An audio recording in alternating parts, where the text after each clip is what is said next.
عائشہ رضی اللہ تعالیٰ عنہا فرماتی ہے کہ رسول اللہ صلی اللہ علیہ وسلم نے ارشاد فرمایا،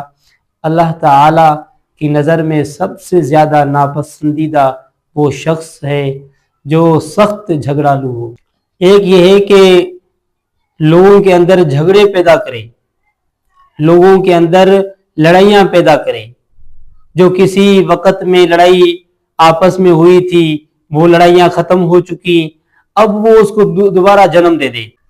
یہ تو وہ شخص ہے جو خود اپنی ذات کے لیے جھگڑے کرتا پھرے۔ اللہ کی نظر میں ناپسندیدہ شخص وہ ہے جو جھگڑالو ہو،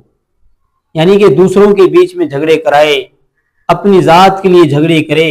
آج بھی ایسے لوگ موجود ہیں جو لوگوں کے اندر جھگڑے کرواتے ہیں، لڑائیاں کرواتے ہیں اور خود جا کر سائڈ پہ بیٹھ جاتے ہیں اور ایسی آگ لگا لیتے ہیں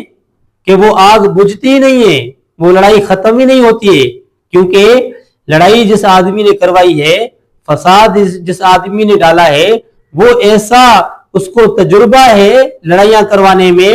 کہ وہ لڑائی کیسے ختم ہو سکتی ہے جلدی میں۔